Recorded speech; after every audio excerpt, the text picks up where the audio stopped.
Agora, se isto não ocorre, né, evitar para deixar para a época certa, tendo devido cuidado, E qual é aí tá sim. Aí que tá. Aí Quando faz tá essa pergunta. Tá bonito, né? Eu não sei a época certa, mas seria lá pelo seu casamento, ou até antes. Não tem a época eu certa. Acho que A época certa é é quando certa, você né? se respeita. Se respeita. Uhum. Né? Eu acho que assim, eu vejo do meu lado, não criticando nenhuma Não, claro, a gente religião. não dá nenhum tipo de Eu acho que crítica. a gente tem que mostrar é a pessoa se respeitar.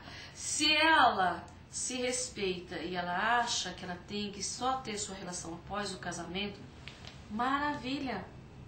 Né? É que ela Nossa, gosta, ela quer sim, ela quer. se respeitou e nós a respeitamos. Mas não é dizer que isso vai é acontecer obrigado. com todos os 200 mil que falam sobre a sua religião. Você sabe Né? que... Que isso fere muito. Porque então ela tem a relação sexual que a religião prega contra, já é uma pecadora, e adquire uma doença. Rapaz, como é que eu conto pro meu mentor espiritual isso? Uhum. Como é que eu vou chegar para ele e dizer, olha, tive relação sexual antes do casamento e adquiriu uma doença? O que acontece? Ela foge da igreja. Foge da igreja. No momento que ela está precisando do apoio espiritual. Na hora que ela precisa, mais precisa desse apoio, né? Ela vai fugir. Porque, mãe, eu pequei. E aí? Eu não tenho coragem de contar pra ele. Porque tem pecado que a gente faz também, que se dizia que é pecado, que a gente não tem coragem de contar nem pra nós mesmo, né? Se olhar no espelho e falar, pra você eu não conto. Tu nem se olha no espelho. Nem se olha. Os dois vícios Que tem coisas que é. Aí você esquece, quer dizer, esquece não, esconde lá no inconsciente, aí você olha pro espelho. Uhum.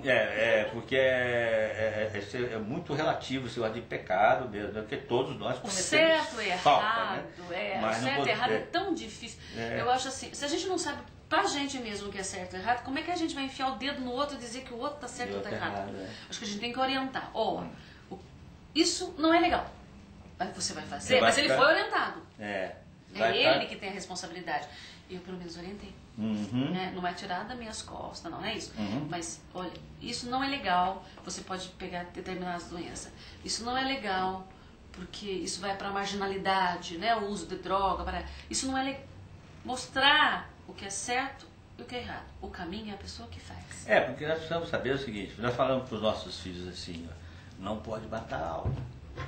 Eles matam a aula. Né? Nós sabemos disso. Quem não matou aula hoje, até hoje? Quem não fez gracinha dentro da sala? A gente fala para ele, não faz isso que não pode, fica feio. Respeita o teu professor. Respeita o teu professor. Eles fazem. E nós fazíamos também no nosso tempo, como fazíamos. E não pode fazer sexo, vocês são crianças ainda e tal. Claro, eles vão obedecer. Mas vai chegar um momento que os hormônios estão pulando, a oportunidade chegou e vai. Então, se vai, por favor, não esqueça de preservativo. Então, nós não estamos incentivando ninguém a usar, fazer sexo. Não. Nós não estamos incentivando ninguém a usar droga. Não. Então, use. Pega a seringa nova, utiliza, até doado, né? Tem em alguns municípios, né, existe o programa que a gente chama de redução de danos. Lá em Taubaté isso não existe, porque é uma discussão muito grande com a sociedade como um todo, né? Com tanto a parte civil como a militar, as organizações. Isso é uma discussão muito grande que ainda em Taubaté nós não temos essa discussão. Né? Nós vamos iniciar essa discussão.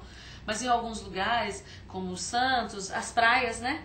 Salvador, a região de Salvador, alguns municípios do estado de São Paulo, elas fazem o que a gente chama de redução de danos da troca de seringa. Né? O usuário usa a seringa própria. Né? Para não trocar. Para não trocar. Exatamente. Mas não é só isso, tem todo tem todo um trabalho em cima. Feito de educação. Porque a gente tem que saber também que droga tem alguns pacientes que você consegue tirar ela da droga. Mas tem alguns que a dependência é tão grande que ela não consegue sair da droga. Então você sabe que ela não vai sair. Você imagina ele então com você esse orientar problema, uma forma dele se proteger. Com esse problema. E proteger as outras pessoas também. Exato. Porque ele tem esse problema. Imagine se ele trouxer outros mais difícil, né? É mais difícil. Então, veja bem como vocês conseguem entender o que a gente está conversando. A gente não está incentivando, mas se eu tenho um problema, eu devo evitar ter outro que pode vir através deste. Proteger né? as outras pessoas. A proteção. Eu não tenho aquela questão, a minha liberdade acaba quando começa a liberdade do outro. Meu direito acaba quando começa o direito do outro. E muitas vezes você tem atitudes que você ultrapassa o direito do outro. Né? E aí a gente... São discussões grandes, né? São. Nós temos ainda muito...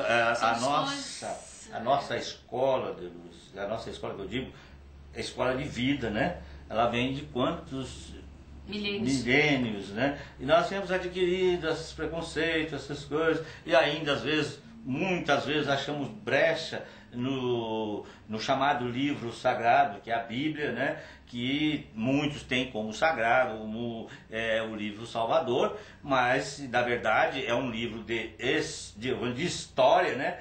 De coisa que aconteceu, né? Tem pessoas muito boas ali orientando a sua vida, no caso de Jesus, que ele orienta sua vida por muito bem, e nós seguimos os passos, os ensinamentos dele, nós não estaríamos discutindo isto, né? E sei lá, mas eu acho assim, né? Mas vamos botar o pé no chão e saber que essas coisas existem. Não só a questão aqui, a doença sexual é diante de Cristo. Mas se a gente for olhar a história, existia gonorreia lá antes. Já. Sífilis já existia antes, né? Como outras tantas doenças. A prostituição já era antes, né? A prostituição é a primeira profissão do mundo. A prostituição é a primeira profissão do mundo. Exatamente. Né? Dizer, são coisas que... E o que leva a pessoa a se prostituir não vem a nós botar o dedo. Não vem a nós. Porque em muitos casos são momentos... que acontece na vida da pessoa e que ela não tem saída. Muitas vezes nós somos o culpado, né? Não vamos voltar o dedo para lá, né? Mas nós somos os culpados, eu acho que a gente tem que pensar bem, a sociedade, não tem aquela passagem de atira a primeira pedra? Atira a primeira pedra. Tira. Você não sabe por que a pessoa está naquela profissão. Por quê? O porquê. Porque levou, ou levaram-na. Tem esse detalhe. Se eu falei, nós somos, quando eu digo nós, né? Somos a sociedade do modo geral. Ninguém vai sozinho, né? A mulher não prostitui sozinha, né? E outra coisa que o ser humano peca, que eu sinto isso, vamos dizer, em pecado, né? Que ele peca com ele mesmo, de fazer a leitura da liturgia ou da Bíblia, que era uma linguagem daquela época. Da época. Né? Jesus precisava de um termo para segurar aquele povo. Hoje é difícil. De uma determinada forma para não perder a noção do certo e do errado. Isso mesmo. Não é? Isso. Agora vamos ler. Vamos ler as entrelinhas. Exatamente. Gente, nós chegamos ao final do nosso programa. Lourdes, se quer deixar uma mensagem para os nossos amigos, você ainda tem uns segundos ainda, né? Sim, eu quero primeiro agradecer vocês, né, pela gente já estar aqui. E você sabe que você vai voltar. Você sabe que você vai voltar. Aí depois você vai perder a conta. Eu vou começar a cobrar cachê. Você vai perder a conta. Essa é a segunda, né? E as outras foram as outras. Então, mas é para agradecer essa oportunidade, porque a gente que trabalha com essa questão tão difícil, que é a sexualidade, que é o preconceito, né? A gente lida com uma diversidade muito grande, a gente lida com diversidade religiosa, diversidade sexual, diversidade cultural, e aí vai por diante. A gente precisa desses momentos de estar conversando, de estar passando informação para as outras pessoas. No nosso ambulatório, a gente tem equipe de palestra. Quem quiser que a gente vá, é só solicitar. A equipe vai nos lugares, vai nos bairros, vai nas igrejas, vai nos templos, onde você quiser. Só nos pedir, nós vamos, conversamos e orientamos. E lembrando sempre que nós aqui estamos num momento de religião, né? Vamos dizer assim. Exatamente. E não interferindo no dogma de ninguém. Orientar para que a gente tenha menos pessoas que precisam dos nossos serviços como paciente, né? Principalmente colocando uma coisa importante. O Brasil é o único país que se dá remédio aos pacientes de HIV. Mas até quando o nosso país vai aguentar pagar?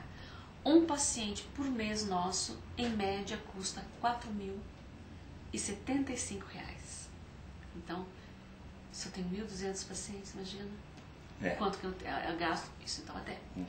Então a gente tem que perceber assim, até quando o nosso país vai conseguir trabalhar fazendo o curativo. O que é o curativo? É dar a medicação.